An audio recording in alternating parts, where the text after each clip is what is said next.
Have you noticed how your wallet is getting lighter? Not because you're spending more, but because what's inside is changing. Those crisp bills and heavy coins, they're quietly disappearing. This isn't some big dramatic event. It's a slow fade. The death of cash isn't a headline. It's a trend, happening one transaction at a time. Think about it. When was the last time you paid for your coffee with a $20 bill? How many cash-only signs do you still see? Fewer people are using cash, so fewer businesses are accepting it. And as that happens, the entire infrastructure that supports physical money, from ATMs to armored trucks, starts to seem a little obsolete. Cash isn't being outlawed, it's just becoming inconvenient. And in our fast-paced world, inconvenience is a death sentence. We're not witnessing a sudden collapse, but a gradual, quiet transition into a world without physical money. For thousands of years, cash was more than just money. It was a symbol of freedom. When you held a coin or a bill, you held something that belonged to you, and only you. You could spend it however you wanted, wherever you wanted, without asking for permission. There were no intermediaries, no digital gatekeepers, and most importantly, no tracking. A cash transaction was a private agreement between two people. It was anonymous, simple, and direct. This freedom was the core feature of physical money, an attribute we often took for granted. But here's the problem. That very feature, its physicality, is what makes it struggle in a digital world. Cash doesn't scale. You can't email a $5 bill across the country. You can't use a handful of coins to subscribe to a streaming service. In a world built on ones and zeros, atoms feel slow and clumsy. This is where digital payments swept in, and they came with a promise that was too good to resist: ultimate convenience. Suddenly, you could tap your phone to buy groceries. You could send money to a friend on the other side of the planet in seconds. You could shop from millions of online stores without ever leaving your couch. Digital payments are fast, efficient, and seamlessly integrated into our lives. They removed the friction from transactions. But this convenience came with a hidden cost. Every tap, every transfer, every online purchase leaves a digital footprint, a trail of data that tells a story about who you are, where you go, what you buy, and when you buy it.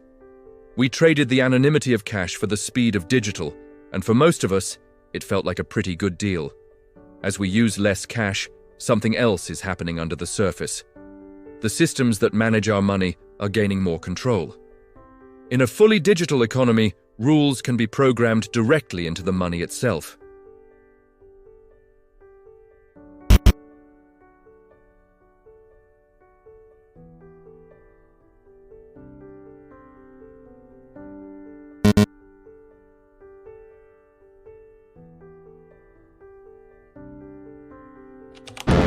It's an invisible shift in power, happening one digital transaction at a time. Now, governments and financial institutions will tell you this is all for our own good. And in many ways, they have a point. A cashless society could significantly reduce crimes like money laundering, drug trafficking, and tax evasion, which often rely on the untraceable nature of physical cash. It can make economic systems more efficient and transparent. Imagine a world with less street crime, because thieves know no one is carrying cash. That's a powerful argument. But critics raise an equally valid concern. What about our financial privacy? In a world where every single payment is recorded and analyzed, the potential for surveillance is immense. Your entire life, from your morning coffee to your political donations, becomes an open book. So, who's right? The truth is, both are. We're gaining security, but we're losing privacy. This is the fundamental trade-off at the heart of the cashless debate. The thing is, cash isn't being replaced by just one thing. It's being replaced by a whole ecosystem of new financial technologies. There's the digital money in your bank account, which you access through your debit card. There are mobile wallets, like Apple Pay or Google Pay, which make your phone your new wallet. Then we have the emerging world of cryptocurrencies, including stablecoins, which are digital tokens pegged to a stable asset like the dollar.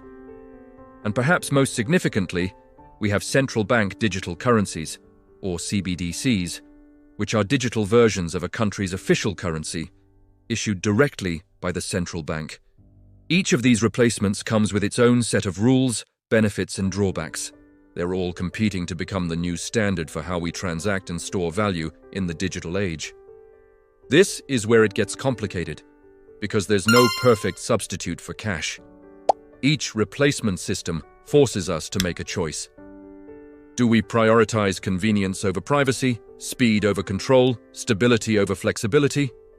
For example, your bank's digital money is incredibly convenient and stable, but it's also highly centralized and monitored. Cryptocurrencies can offer more privacy and decentralization, but they often come with volatility and complexity. Central bank digital currencies could offer the stability of government money with the efficiency of digital tech, but they also present the ultimate tool for financial control and surveillance. There is no single solution that gives us the best of all worlds. The features of cash, privacy, ownership, and offline usability are being unbundled, and we have to decide which features we're willing to give up. What's really driving this massive shift isn't just the technology, it's our behavior. Let's be honest, we choose convenience. We choose the path of least resistance. Tapping a phone is easier than counting out change. Getting an instant notification is more satisfying than waiting for a check to clear. We are actively opting into these new systems because they make our lives easier. And as we do, the systems themselves gain more power and become more entrenched. This is the genius of it. No one has to pass a law banning cash. It just disappears because we stop using it. It's a behavioral change that snowballs, creating a feedback loop where less usage leads to less acceptance, which leads to even less usage.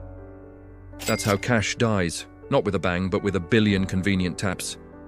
In a world without cash, a new form of currency emerges: access. Think about it. You might have $1 million in your digital account, but if the system denies you access, that money is completely unusable. It's just numbers on a server, whether it's due to a technical glitch, a suspected fraudulent transaction, or a government-level sanction. Losing access means losing your financial agency. Your wealth becomes conditional. This is a profound change from the world of cash, where if you held the money, you controlled it. In the digital future, ownership is separated from access, and access is controlled by the system. This makes us all dependent on the gatekeepers of that system, whether they are banks, tech companies, or governments. This is precisely why having options is so critically important.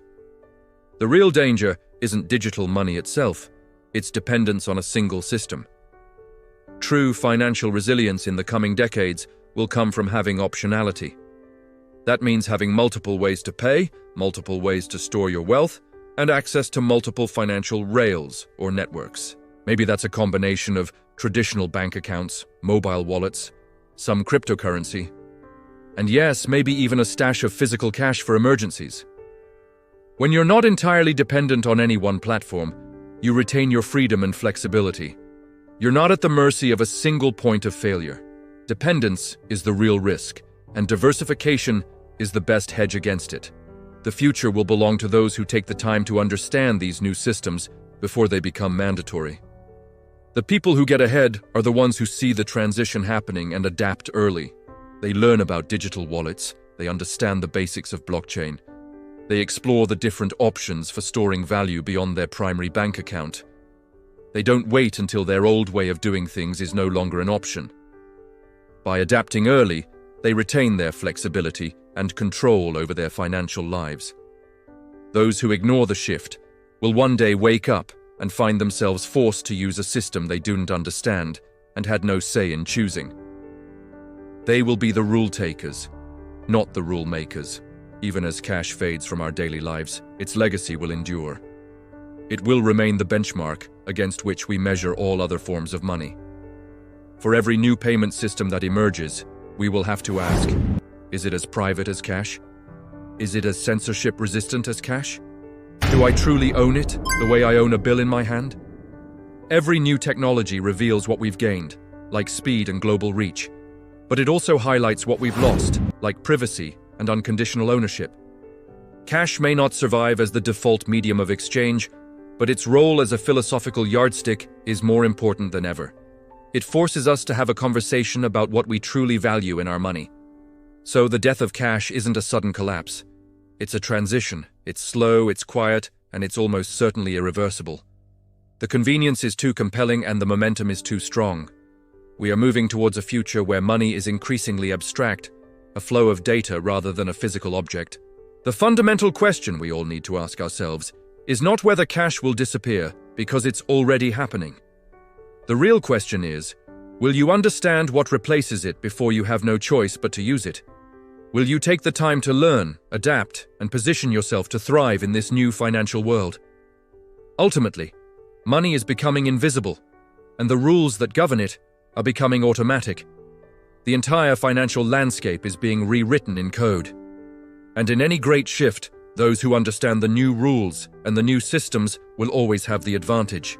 They will be the ones who move first, who maintain their autonomy, and who are prepared for the future of money. The transition is happening now. The time to pay attention is now. Thanks for watching. Don't forget to like this video and subscribe for more insights into the changing world around us.